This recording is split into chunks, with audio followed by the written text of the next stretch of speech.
एक घटना ऐसी है जो सच्ची में घटी। इस घटना को सुनो, आप आश्चर्य में पड़ोगे कि भगवान क्या क्या नहीं कर सकते। आप छोटे से 2 लाइन में बता देता हूं आज आपको। ये घटना 2 लाइन में आपको बताऊंगा। आप वो घटना तो सुनो। एक बॉम्बे में बहुत बड़े हार्ट डॉक्टर हुए हैं, नारायण दास राव, बहुत बड़े डॉक्टर। यानी उनका हाथ लगने के बाद कोई मर नहीं सकता, इतने विख्यात। कैसा भी ट्रीटमेंट हो, कैसा भी काम हो, दुनिया में उनका हाथ लग गया तो वो निहाल हो गया। और दयालु भी इतने, हजारों हार्ट ऑपरेशन उन्होंने फ्री से किया बॉम्बे में। कोई गरीब आए पैसा नहीं लें, दुखी आए पैसा नहीं लें। आप बहुत बड़ा बनने का जरूर सपना देखिए, उस सपने में कुछ धर्म और दान का उद्देश्य भी रखिए। वो रखोगे तो ये सपना पूरा करने के लिए भगवान सहयोग करेंगे। क्या करेंगे? हाँ, भगवान अपने आप सहयोग करेंगे कि ये कुछ करना चाहता है, कर लें। एक आपको मैं बोलता हूं, एक मां रसोई बना रही है, काम में लगी हुई है, पति उधर से खाना लाओ चिल्ला रहा है। हाँ, समझो इस बात को। एक औरत व्यस्त है, पति उधर बाहर बैठ के खाना लाओ कर रहा है। ये अगर काम छोड़ दे तो रसोई में कुछ जल सकता है, कुछ बिगड़ सकता है। इसको देख के उसकी बड़ी बेटी कहती है, मां मैं परोस देती हूँ। उसने परोसा बाप को, बाहर रोटी डाली, चावल डाला, दाल डाला, सब्जी डाली, सब डाला। बाप तृप्त खाया। किसका काम पूरा हुआ आप बताइए, मां का के बाप का? मां बोलती है, अच्छी बेटी है तू, मेरी लाडली बेटी है, तूने मेरा सहयोग किया। ऐसे पेट बाप का भरा है और मां धन्यवाद देती है। तो इस दुनिया में किसी का भी काम करो ना, तो भगवान व्यस्त है इसलिए मुझे करना चाहिए, ऐसे सोच के करो। सामने वाला तारीफ करे कि नहीं, मां करेगी तारीफ आपकी। समझ रहे हो ये बात? ऐसा ही है ये, समझ आ रहा है बात? पेट बाप, तो बाप को ही कहना चाहिए ना कि बेटी तूने मेरा पेट भरा, परोसगारी की। माँ क्यों कहती है कि मेरे व्यस्तता में तूने सेवा किया, धन्यवाद है। ईश्वर भी बहुत व्यस्त होगा, कितने ही काम है उसके पास। मेरा ईश्वर व्यस्त है, पुरोसगारी इस दुनिया की मुझे करनी है, ये सोच के करो। दुनिया वाला तारीफ करे या ना, खाने वाला बाप करे कि नहीं, देने वाली माँ जरूर आपकी तारीफ करेगी। ये सोच के करो अपनी भक्ति। भक्ति में एक रंग आना चाहिए। अच्छे संतों के पास जाओ, उनकी सेवा करो, कथा सुनो, उपदेश सुनो, ज्ञान लो। जहां रहते हो, क्यों कृष्णगिरी तो रोज नहीं आ पाओगे, कोई कृष्णगिरी पास में नहीं है। तुम जहां से आए हो कृष्णगिरी 2 दिन 3 दिन लगेगा आपको आने। तो जहां पास में संत हो, जाओ, कुछ 2 अच्छे शब्द सुनो, सेवा करो, भक्ति करो। डॉक्टर साहब को कोलकाता जाना था बॉम्बे से। कहा जाना था? कलकत्ता जाना था। मेडिकल काउंसिल में इनका एक आर्टिकल रिलीज हो रहा है, उसको वहां पढ़ के बताएंगे कि नए तरीके से बाईपास सर्जरी कैसे हो सकती है। पहले बाईपास सर्जरी थी नहीं उस जमाने में, तो नई तरीके से बाईपास सर्जरी कैसे हो सकती है, इस पर एक आर्टिकल वो खुद अपना लिखा हुआ वहां पढ़ रहे हैं। ये बहुत इंपॉर्टेंट है, कोई डॉक्टर हो तो वो समझें कि मेडिकल कॉन्फ्रेंस में एक आर्टिकल पढ़ना, यानी कोई 6 आर्टिकल छपते हैं पूरे वर्ल्ड में, तो उसमें एक इंडिया का है, तो ये अपने आप में ही बड़ा भाग। तो डॉक्टर इधर से निकल करके एयरपोर्ट में फ्लाइट पकड़े। सच्ची घटना बता रहा हूं आपको, कहानी नहीं है, इसको कहानी समझ के मत सुनिए। एयरपोर्ट में फ्लाइट में बैठ गए, फ्लाइट निकली, उन्होंने अपने ब्रीफ केस चेक कर लिया कि लिखा हुआ लेख वगैरह सब बराबर है, ये है वो है। जैसे ही निकले ना, वातावरण बिगड़ने लगा, ऐसे जोर से तूफान आने लगा, गड़बड़ होने लगी कि फ्लाइट को आगे जाने में बहुत मुश्किल पड़ गया। रास्ते में ही दूसरे एक एरोड्राम में गाड़ी को उतार दिया। बोल रहे हैं कि अब गाड़ी तो कल परसों जाएगी, या जब वातावरण ठीक होगा तब जाएगी। अब गाड़ी यहाँ खड़ी है, यात्रियों के लिए यहाँ पास में होटल की सुविधा, खाने की सुविधा सब दी गई है एयरलाइंस की तरफ से। अब ये चिंता में पड़ गए कि ऐसे वातावरण में क्यों ये गाड़ी यहाँ खराब होके खड़ी हो गई, तो मेरा तो काम बिगड़ जाएगा। अगर कल मैं जाके आर्टिकल नहीं पढ़ो तो जर्नल में ये प्रिंट नहीं होगा, और प्रिंट नहीं होगा तो वर्ल्ड मेडिकल जर्नल में जाने वाला मेरा आर्टिकल रुक जाएगा।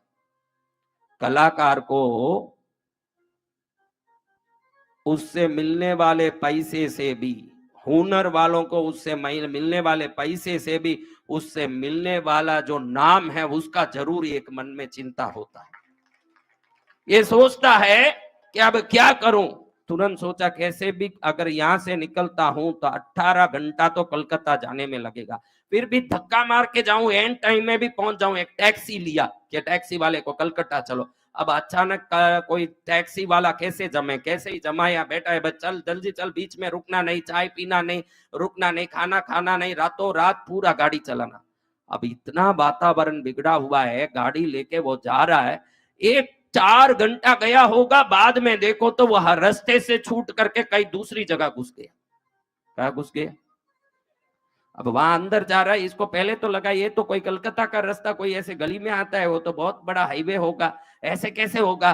फिर देखो तो एकदम 60-70 किलोमीटर अंदर आ गए। भयंकर बारिश, तूफान, वृक्ष ऐसे हिल रहे हैं जैसे चुड़ैल हिल रही हो, भयंकर घबराहट हो रहा है। डॉक्टर साहब सोचे तो अब तो ये गाड़ी कहाँ जाएगी, नीचे देखो तो दलदल कीचड़, कभी गाड़ी फंसे, कभी गाड़ी परेशान होवे। ये सोचे कोई कीचड़ में फंस गई तो यहाँ धक्का मारने वाले भी नहीं, वहीं फंसे रहेंगे। ड्राइवर को बोला जाने दो भैया, हम रास्ता भूल गए हैं, वो कोई अंदर आगे 60-70 किलोमीटर बाहर निकल के कोलकाता का रास्ता पकड़ के तो पहुंचना ही संभव नहीं है। कुछ दुर्भाग्य समझो, अब तो वापस निकलने का देखो, कहीं घर हो तो देखो वहां गाड़ी रोक के थोड़ी देर रेस्ट कर लेते हैं, फिर सुबह निकल के वापस जाएंगे। देखा तो एक झोपड़ा जैसा एक घर है, घर जैसा घर। उस घर के पास गए, डॉक्टर साहब सोचे इसमें तो बहुत कमरे भी नहीं होंगे, छोटा घर है, या अंदर रहने जगह मिलेगा कि नहीं। दूर दूर तक दूसरा घर नहीं है, दूर दूर तक कोई घर नहीं है। और एकदम विचार करके सोचते हैं एक ही छोटा घर है, जो भी रहते होंगे हम थोड़ी देर अंदर बैठ जाएंगे। रात के करीब 1 बजे होंगे, और ये 1 बजे रात में खटखट दरवाजा खटखटाए, एक औरत ने दरवाजा खोला।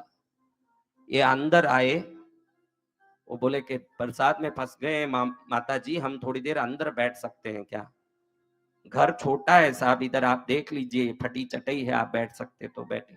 एक चटाई बिछाया, उसमें बैठाया, ड्राइवर भी अंदर बैठ गया। चाय लाऊं साहब आपको? थोड़ा सा चाय लाके डॉक्टर साहब को उसने बना के दिया, चाय पिया, बैठे रहे। देख रहे हैं कि ये औरत अंदर बैठ के रात में 1 बजे एक फोटो रखी हुई है देवी की, उसके सामने बैठ के रो रही है। ये सोचे 1 बजे ये क्या रोती होगी, रोने का भी कोई टाइम होता, अभी काय का रोती है। तो डॉक्टर साहब को बड़ा आश्चर्य लगा। डॉक्टर साहब पूछे भाई क्या रो रही हो, क्या है? तो वो कोने में जो पलंग पड़ा है हुआ, उस पर एक लड़की पड़ी हुई है। उस लड़की को दिखा के ये माता जी कहती है साहब ये मेरी बेटी है। इसको अचानक जोर जोर से श्वास फूलने लगा, कोई अलग ही शिकायत होने लगी, चक्कर आने लगा। फिर लोकल में ले जाके दिखाया तो इधर के लोगों ने कहा कि इसके छाती में 10 बड़े बड़े होल हो गए। तो फिर हम इसको लेके यहाँ पास के बड़े शहर में गए, तो उन्होंने बोला यहाँ इसका कोई ट्रीटमेंट नहीं होगा, 3 महीने जिंदा रह सकती है और 3 महीने में इसका खात्मा हो जाएगा। अगर इसको बचाना तो कम से कम 15 लाख रुपया खर्चा होगा। तो 15 लाख हो तो तुम बॉम्बे जाओ, वहां नारायण दास राव करके एक डॉक्टर है, वो बचा सकते हैं तेरे को, इस बच्ची को, और कोई नहीं बचाएंगे। फिर मैंने सोचा साहब मैं तो कोई खेत खलियान वाली भी नहीं है, सुबह उठ करके मूंगफली बेचने जाती हूँ, रोज कम से कम 2-3 रुपए का धंधा होता है, उसमें 8 आना 1 रुपया मिलता है, पूरे दिन उसमें गुजारते हैं। 15 लाख तो इस जन्म में क्या, मैंने 100 जन्म में नहीं देखा होगा साहब। फिर मैंने अपने गुरु के चरण में जाके, जो गंगा किनारे बैठे रहते हमारे महाराज, उनको बोला, तो उन्होंने बोला तू विश्वास क्यों हारती है, 15 लाख नहीं हो तो क्या, माँ तो तेरे साथ है, तू काई ली, तू उसको पुकार, वो रास्ता करेगी। तो मेरे दिमाग में ये बात बैठ गया साहब। उस दिन से आज 15 दिन हो गया, रात दिन सोती नहीं हूँ, डॉक्टर का बोला हुआ 2.5 महीना निकल गया, अभी ये 15 दिन ही बचा है आगे। तो मैं 15 दिन से, मेरे गुरु ने कह दिया कि विश्वास मत हार, तो मैंने सोच लिया अब ना नींद लूंगी ना चैन पड़ूंगी, माँ को पुकारूंगी कि कैसे भी वो नारायण दास राव को मेरी बात पहुंचा दे, तू उसको पहुंचा दे कि मेरी बेटी दुखी है और उस बेटी को ठीक करने के लिए कुछ रास्ता काट माँ। ऐसे मैं पुकार रही हूँ साहब, कौन है वो नारायण दास राव, बॉम्बे कैसा है, कितना बड़ा शहर है, हम तो छोटे गांव के करीब है साहब, हम तो कुछ नहीं जानते, लेकिन मैं माँ को जानती हूँ, आज 15 दिन से उसको पुकारती हूँ, इतना ही विश्वास है कि मेरा आवाज वो डॉक्टर तक पहुंच जाएगा। डॉक्टर कहता मैं ही वो डॉक्टर हूं जिसको माँ ने फ्लाइट रिपेयर करवा के, गाड़ी रिपेयर करवा के, हर असंभव काम को संभव करके तेरे पास पहुंचाया है। अब मैं मानता हूं कि मेडिकल जर्नल में मेरा आर्टिकल छपने से भी माँ ने क्यों रोका, क्योंकि तेरी बेटी की जान माँ को मेरे किताब से ज्यादा प्यारा लग रहा है, इसलिए तेरे तक माँ ने पहुंचाया है मुझे। थोड़ा विश्वास रख लो इस जीवन में। अगर आप कुछ भी रख नहीं पाए, दिया कर नहीं पाए, धूप कर नहीं पाए, अच्छे काम कर नहीं पाए, चलेगा, गुरु महाराज ना नहीं बोलेंगे, लेकिन विश्वास में खोट मत होने देना अपने जीवन में। वो माँ जिसको लाना होगा, अगर पहुंचाना तो मुझे वहां पहुंचा देगी, नहीं तो गाड़ी खराब करके, फ्लाइट खराब करके, तूफान लाके, बरसात लाके भी मेरे घर में कुबेर को खड़ाने की ताकत मेरी माँ को है। अगर ये भाव आप में आ गया तो कथा सफल। अगर ये भाव आप में आ गया तो मेरा कहना सफल। मैं वो साधु नहीं बनना चाहता कि राम राम करता रहूं, राम का ताकत आपको समझा दूं, ये बहुत जरूरी है। हाँ, राम कथा करना वो राम की ताकत समझाना, दोनों अलग रास्ते हैं। राम की कथा करके आप में भक्ति जगाना अलग बात है। कई भक्त कमजोर पड़े हैं, कई भक्त कायर पड़े हैं। भक्त वो होता है जो राणा प्रताप की तरह तलवार भी लेना जानता है। भक्त वो नहीं जो भजन करता है। अपने दुख के समय में, अपने संकट के समय में मन का विश्वास और हिम्मत को बढ़ा के दुनिया से लड़ने निकल जाए, वही असली में मां है।